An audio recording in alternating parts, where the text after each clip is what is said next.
Hi, it's Miriam with Engadget, and this here is the HTC One X for AT&T. Yes, the long-awaited variant for the US market of a phone that we really enjoyed when we reviewed it a few weeks ago. So there are some differences, obviously. LTE has been added and a few other things under the hood. Let's walk you through those differences. Let's show you the hardware, show you the software, and some size comparisons with other devices. As you can see, this is the same beautiful white polycarbonate matte finished design as the One X that we reviewed recently, the global version. It's exactly the same design. There are a few differences I'll point out in a second. But as you can see, it's a gorgeous, light, feels amazing in the hand kind of device.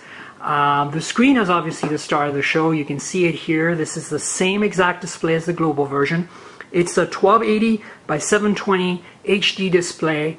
It's 4.7 inches across and it's non-pentile. So pure RGB pixels here, and of course it's Super LCD too, which is unusual for such a quality display. Most of them have been AMOLED lately, but it has a lot of these AMOLED characteristics. If you look, the blacks are really dark, and if you can see here, the pixels appear to be just floating right on top of the glass.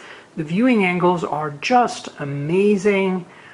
This is a really incredibly beautiful display. So not much has changed at first sight. The first obvious thing you'll notice obviously is the AT&T logo up here. That's different. There used to be an HTC logo on the global version. And other than that, the front looks pretty much the same. There's a front-facing camera here, a 1.3 megapixel. The machined speaker hole in earpiece hole up the top here. Since this is a machine unibody design, every little hole you see has been drilled with a very precise tool. There's also an LED hidden behind here for notifications. Again, none of this has changed. You'll see the 3 capacitive buttons at the bottom here. This is again standard issue. This is ice cream sandwich, but it's got hardware buttons. In the back, a few minor changes. These 5 contacts have been shifted a little bit. They're further down. I'll show you this when comparing to the other unit. This was apparently done to fix an issue to accommodate the innards that are slightly different. It's unfortunate because you won't be able to share docks between the two. You can see here is the speaker with a Beats Audio logo. Get the HTC logo here.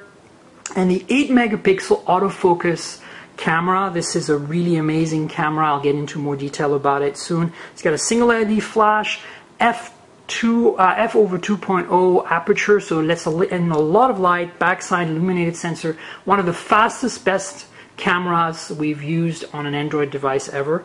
One small difference compared to the global version is the silver rim here is actually plastic on this device. Immediately surrounding the lens there is a bit of aluminum, but right after that the major part is plastic, whereas on the global version that is one piece of aluminum. So why is that? We're not sure. Probably to save a bit of money, or maybe different innards. Also diameter wise it's a little bigger around than the global version. You see the SIM slot here. You just put a little needle or paper clip in here and it pops out. It takes a micro SIM. Headphone jack, power button. None of this has really changed. On the right-hand side here you have the volume rocker, and of course nothing else. On the left-hand side, and here on the other side you have an MHL micro USB port, so you can connect this to a HDMI TV via an adapter and to USB for charging and data. At the bottom there's nothing. There's just a microphone here. Of course there's a matching microphone up here for noise reduction. It does stereo audio recording as well for video. So other than the contacts that are shifted, the back plastic piece instead of aluminum and the AT&T logo, this is really the only major obvious, well, maybe not that obvious, took me a little while to figure those out, but the physical differences between the phones.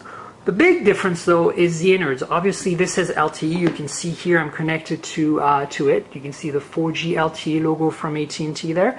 So that's a major bonus, and this is absolutely stunning. It's the fastest LTE device we've ever reviewed as far as I'm aware of anyway.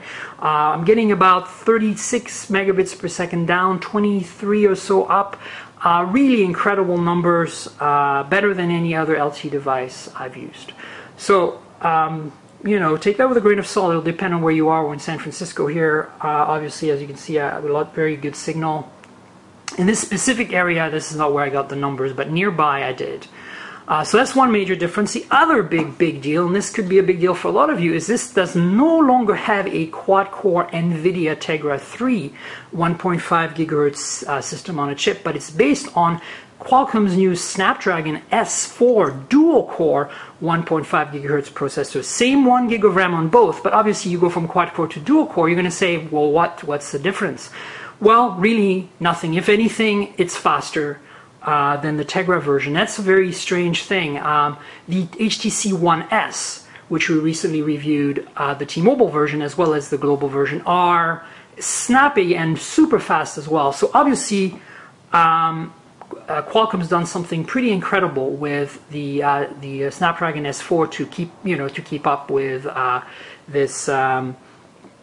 this Tegra 3 quad-core device. Obviously, cores don't really mean anything. It's all about the architecture and the software and the optimizations and a number of other things. But it's, you know, the gut feeling is if you have quad core, it should be faster than 2. Not so much here, really. This is quite a bit, you know, quite snappy and possibly just a little bit faster than the Tegra. The other big difference is battery life, and this is the crux. One of the issues we had with the HTC One X originally was the battery life. It's not a removable battery, it's sealed. It's 1800 milliamp hours, somewhere in there. Also, by the way, there's no micro SD storage. There's only a SIM tray here, as I mentioned. But with a sealed battery, battery life is critical, and we weren't quite as happy as we'd wanted to be with the global version of One X. And, well, the good news is that this Snapdragon S4, despite the LTE, which you'd think would be a big power suck, is actually performing better battery life-wise than its twin, than its sibling. So that's big news, definitely. Anyway, so that's just some of the details. Another major issue, or for some of you, perhaps, but another difference is the storage. This has 16 gigabytes of built-in storage, and again, no micro SD expansion. And so you're pretty much stuck with that amount. The global version has 32 gigabytes, so why? It's halved, probably packaging issues, but be aware that is definitely a bit of a downgrade in that sense. Speaking of sense, so let's walk you through some of the software. Obviously, this is running Ice Cream Standard 4.0.3 is the version of Android on this, and HTC's beautiful Sense 4.0 skin. And I'm saying beautiful because, well, I'm not a big fan of Sense usually, and on these new phones from HTC, the One series, this Sense 4.0 is really quite a feat. It's super snappy. Let me just show you. Here we're going through the app tray, and then here let's go through quickly the front screens. As you can see, everything is super smooth. There's no delay. Everything just works. It's much more lightweight and thin than the original version of Sense 3.0, sorry, 3.5, all these other versions we've used. And as such, it's a huge improvement. I mean, ideally, yes, we'd like to see this without a skin at all, but this does not detract from Ice Cream Standards. This still feels like Ice Cream Standard. Pull down the notification tray, you have the settings. The settings are laid out the same as you'd expect the settings to be laid out. You know, everything is still there just the way you'd expect. Small differences, I'll start a couple of apps here, are the slight difference here in the app tray, as it were, or the multitasking feature. So, you know, look at how smooth and fast this multitasking animation is.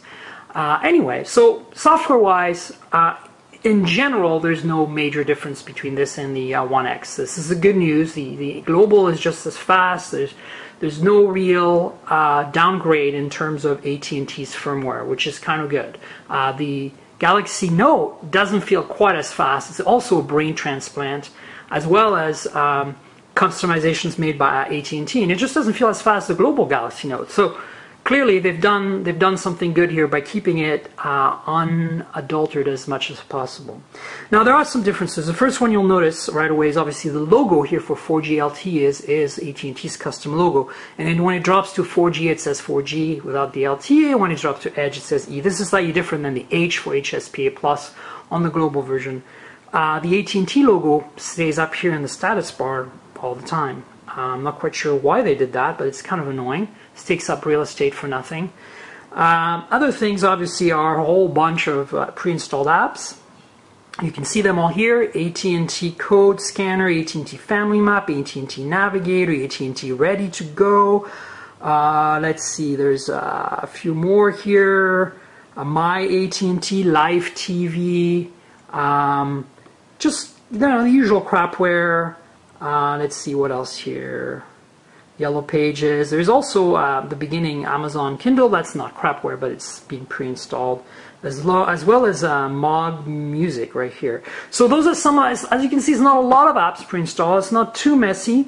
And the good news is about half of them can be removed. The other half you'll have to just disable using the Ice Cream Center's disable feature. But, you know, we'd like to see a firmware that's just plain up, no craziness. Just give us the goods. So let's see if that'll happen in the future. But right now it's not too bad. The other thing you have to keep in mind is that if you want to tether, you'll have to have a tethering plan. It actually goes to the mothership and checks right here. Processing, that means it's actually going to check if it can tether. And of course it's turned my tethering on because it can tether. But if you get this phone unlocked, presumably, and try to do tethering, it will try to connect to AT&T's servers, and it won't succeed because it's a different SIM and a different network, and you won't be able to tether. So you'll have to root this and jump through some hoops. So be aware of that. Of course, I'm not quite sure why you'd want to unlock this other than using it abroad. It won't work on T-Mobile. The HSPA Plus radio is only tri-band. It's 2100, 1900, 850. No AWS, sadly. So keep that in mind. Maybe we'll see a T-Mobile version of the One X with AWS, 42 megabits HSPA plus. Let's find out. Anyway, so let's see what else is different about the software. That's pretty much it. I mean, there are very few differences. The other thing I'm just pointing out, as you can see here, I have Dropbox installed somewhere right there. That does not come pre-installed, which is very odd because all the other One phones that we've tested, including T-Mobile's, have that Dropbox built in from the start. Because as you remember, HTC, since there's only 16 gigabytes of storage on this phone, is offering a deal where you can get an extra 25 gigabytes of storage on Dropbox as soon as you sign in with an HTC phone. So apparently, even though it's not pre-installed, the deal still holds, but for some reason AT&T chose to not have it. They also chose to install some apps that you'll see on the global version, like the FM radio. It's not there. There's hardware for it in here, so maybe extracting that APK and installing it solves the problem, but it's not there by default. No flashlight. There's a few kind of useful apps like Polaris Office that are missing. So not only did they add some crapware, but they removed some stuff that comes in the HTC One X Global that is quite useful. So that basically walks you through the gist of the hardware, the software, some of the changes that have been made with the phone. It's quite a gorgeous device. There's certainly no doubt about it. None of that has been lost in the translation. I'm just going to quickly walk you through it again so you can admire the beauty. There's the camera surround and the Beats logo. I know it's kind of like your review porn for the day here. Yeah, it's gorgeous. There's no doubt about it. It's really an amazingly beautiful phone. This is definitely the best phone on AT&T. I mean, there's no doubt about it. If you want the bigger size and the S Pen from the Note, yes, get the Note. But otherwise, this walks all over the Note. I mean, it's faster. It's just better display. I mean, everything about it is an improvement. It does have NFC as well, and it's enabled. At least it's enabled for beaming. Let me show you that. As you can see here, NFC is turned on. So that's a good thing. They didn't first AT&T phone where you can actually beam stuff and potentially install and use Google Wallet. So there you have it. That's the gist of that. Let's compare it to some other phones. Let's start with the Global One X, shall we? So here's the Global One X. As you can see, they're pretty much identical, right? On the left here is AT&T's version. On the right here is the unlocked Tegra 3 equipped model. Slight difference in color temperature and default brightness on the display. If you put them side by side, it's really hard to tell, but the AT&T version is touch taller, maybe 0.5 millimeter taller, which is kind of interesting. Turning them over, No major differences here. You can see maybe some of that size difference a little bit here in the camera. You can kind of see that this is a taller phone by very little. Also, the camera surround here, let me bring them closer. You can clearly see that it's bigger in diameter and this different in kind of shade and reflection here. Let me actually swap them because we're in an odd light situation here. But you can see there's a different color to the grayness, which is because this is plastic on the AT&T model where this is aluminum. Other difference mentioned earlier is the 5 contacts. Let me line these up and show you what I'm talking about. So I've lined up the phones here. As you can see here, the USB ports are perfectly lined up, yeah? And look at the contacts. They don't line up. They don't match. So the result is that we'll need different docks for these two phones. The AT&T version is on top. Now if I line up the contacts, as you can see, the phones are no longer lined up. So this is definitely, and you can see the USB ports are not lined up if I line up the contacts. This is definitely an odd little thing. Other than that, they are, you know, pretty much identical, except for these differences in innards that I mentioned before. Again, the Global on my left here and the AT&T on the right. You see the difference in logo here on top of the glass, HTC on the left here, and AT&T on the right. All right, the next phone is the HTC One S, the little brother, little sister, whatever you want to call it. Here it is. This is T-Mobile's version. It's a little smaller.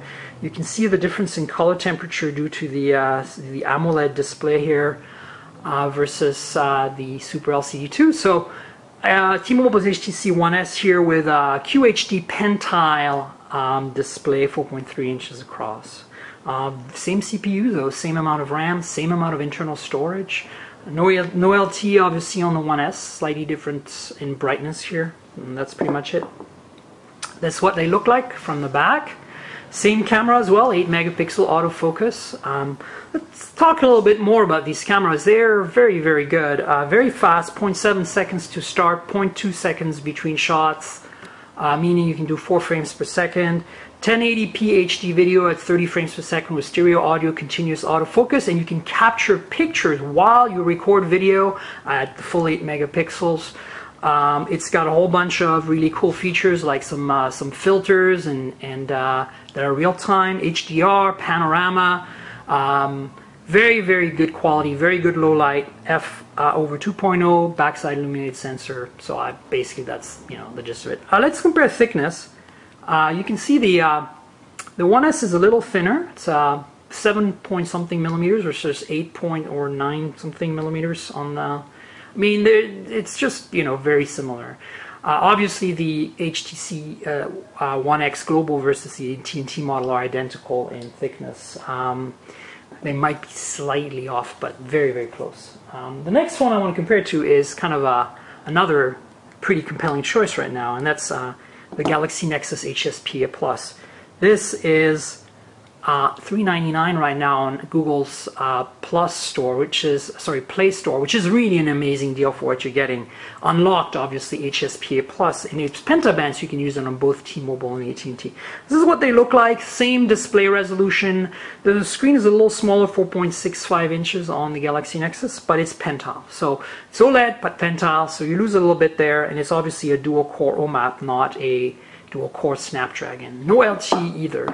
That's what they look like in the back. The other thing to keep in mind is the camera is only a 5 megapixel on the Galaxy Nexus. It's a very fast camera, but nonetheless not as good as this one here on the One X. Thickness-wise, this is what the comparison looks like. As you can see, they are about the same at the top here.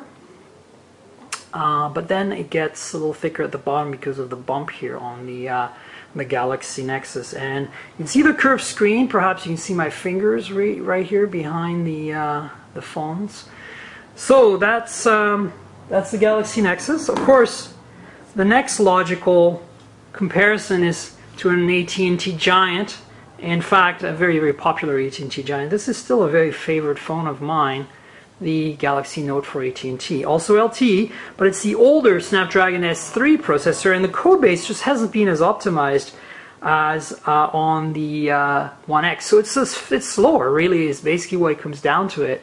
But But as you can see, the AMOLED really pops, and this is a 800 by 1280 pentile display. And you know, difference in size is obviously quite a bit, quite there. So let's see, turning them over, you can see the Galaxy Note is shiny white, this is a matte white, and then thickness comparison here. I'm trying to line up the edges so it's fair, but of course the Note's a little thicker and obviously bigger.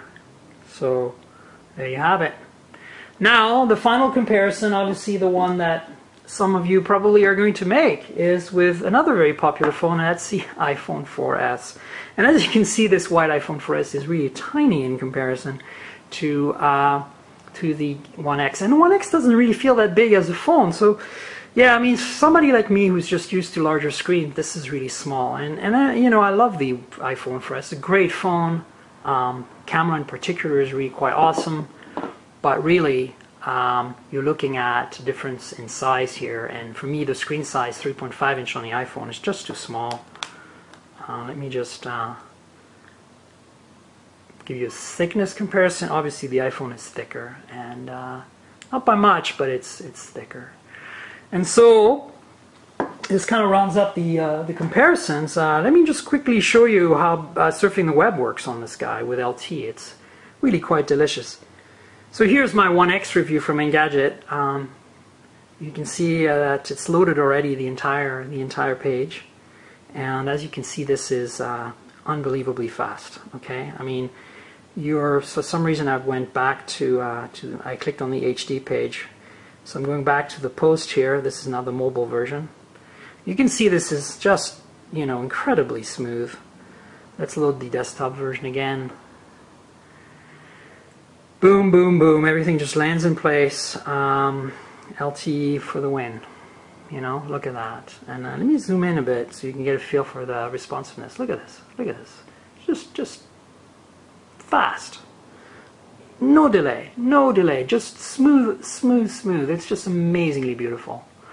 Yeah, so this is possibly the best phone you can get in the US right now, especially subsidized, $199 on contract. Comes out May 6th. Really can't go wrong with this. The only thing is it's slightly customized with AT&T stuff, and for that you might have to root it and play with it a little bit if you want to travel the world and stuff. But either that or the Galaxy Nexus for $399 unlocked. The other option that's kind of compelling is to maybe get the Bell or Telus version from Canada, which is compatible with LTE in the US and doesn't have the logo on top. It has just HTC, no branding. I think the Telus version might even have no installed apps, so it might be a purer version. You might be able to tether it out of the box. That's what it looks like with the screen turned off. And again, that pretty much sums up our walkthrough of the One X for AT&T, the HTC One X, one of the nicest devices today. Cheers.